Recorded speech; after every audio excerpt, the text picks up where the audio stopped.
To Her Majesty the Queen on her Diamond Jubilee, to our dear friends David and Samantha, and to the great purpose and design of our alliance.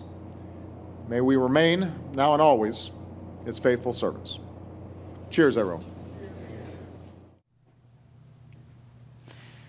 If these words are not treason in fact, Obama's pledge of allegiance to the British Queen last night during his state dinner with David Cameron certainly should raise the question. Under our Constitution, is a British agent legally allowed to be the President of the United States? Our lives and the lives of 7 billion other people on this planet currently hang in the balance of potential thermonuclear war, because the Queen controls our presidency.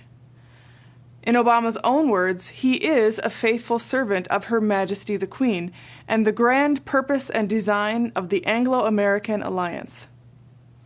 This so-called alliance to which Obama pledged his allegiance was first forged in the aftermath of the Second World War, where instead of the United States and Russia working in tandem to eliminate British colonialism, as FDR had planned, the United States under Truman became the junior partner of the British Empire, under whose influence we dropped 2 atomic bombs on the innocent people of Japan, not for any military purpose of winning World War II, but in order to set the stage for World War III, a war which was already intended back then to be one of nuclear annihilation between the United States and Russia.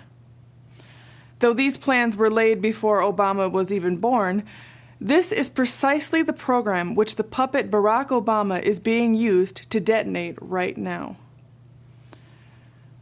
What is the great purpose and design of the Anglo-American alliance, which Obama raised his glass to last night?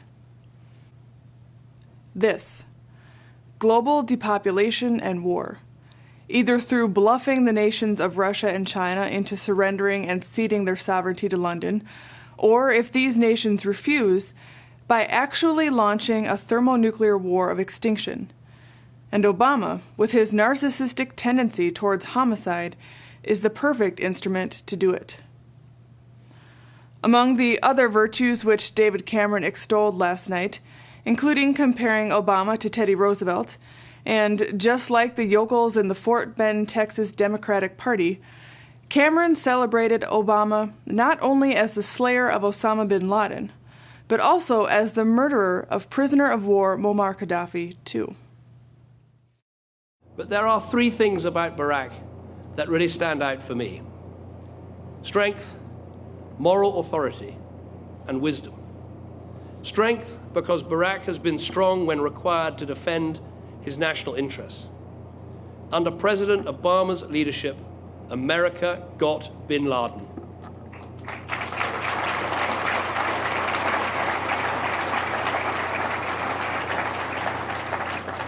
And together with British and coalition forces, America has fundamentally weakened al-Qaeda. The president says what he will do, and he sticks to it. I'll never forget that phone call on Libya, when he told me exactly what role America would play in Libya, and he delivered his side of the bargain to the letter. We delivered our side of the bargain too, and let us all agree that the world is better off without bin Laden, but the world is better off without Gaddafi too. As Lyndon LaRouche has warned, in Obama, the British have found their carbon copy of the Emperor Nero. And with such a psychotic in their control, with his propensity towards homicide, the British Empire is poised to murder an intended 6 billion people on this planet. However, though their control over the U.S. nuclear arsenal remains London's greatest strength, therein lies their greatest weakness as well. Without Obama in the White House, it would be impossible for the empire to launch or even threaten such a war. With Representative Walter Jones's resolution for impeachment now filed, with the LaRouche Democratic congressional candidate standing strong on principle, with LaRouche co-thinker Jacques Cheminade making waves across Europe with his bold comparisons between Obama and Adolf Hitler, the British Empire's hold over the United States presidency is in no way guaranteed. The monetary empire on which the City of London depends is crumbling. And Russia and China continue to blaze a trail towards science and technological progress, with Russia declaring today it intends to land a man on Mars in 2030.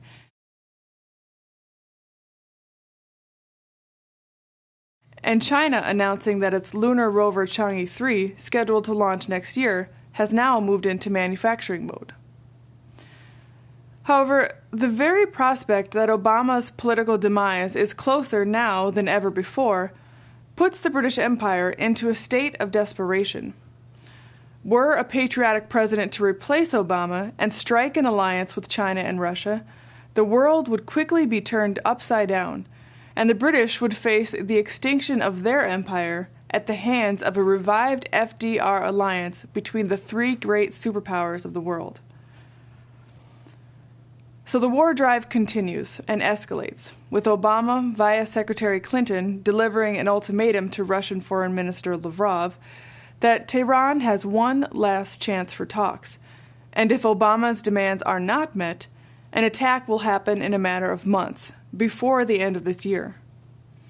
Russian Deputy Foreign Minister Sergei Ryabkov responded, warning,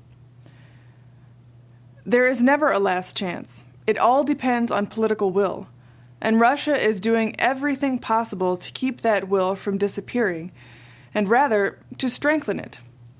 The situation is escalating in very specific ways.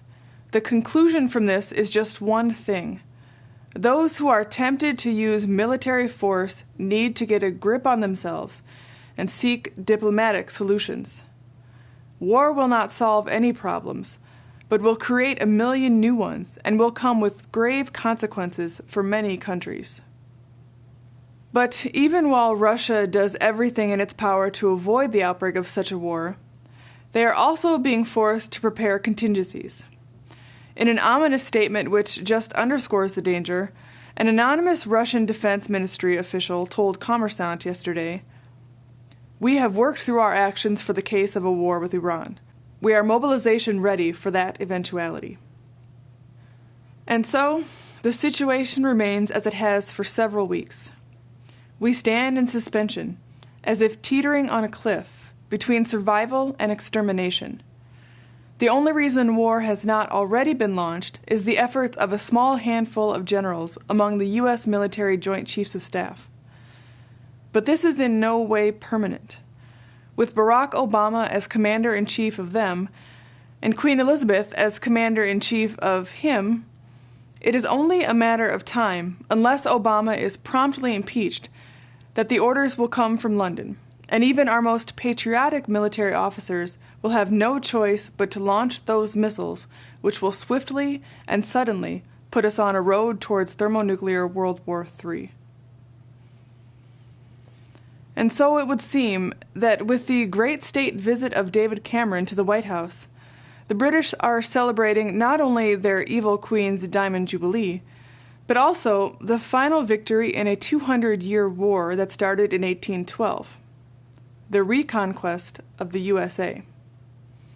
2 centuries ago, the British arrived in Washington carrying torches and guns, but now, 200 years later, they don't need to bring their troops to occupy.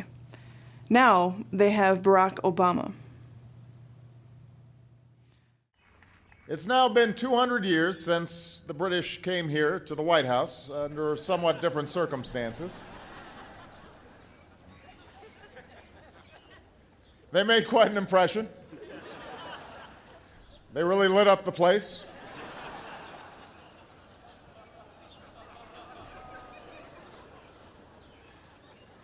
But we moved on. And today, like so many presidents and prime ministers before us, we meet to reaffirm one of the greatest alliances the world has ever known.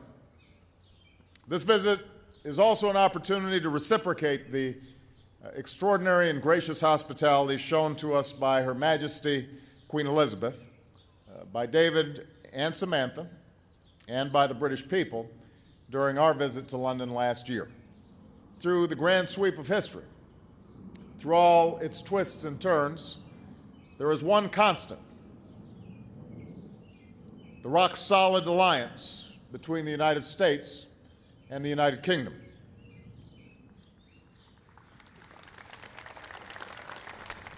So I am a little embarrassed as I stand here to think that 200 years ago, my ancestors tried to burn this place down. Now, looking around me, I can see you've got the place a little better defended today. You're clearly not taking any risks with the Brits this time. So the question remains, will the American people allow their government to be used as a tool by the British Empire to launch global war and exterminate the human race?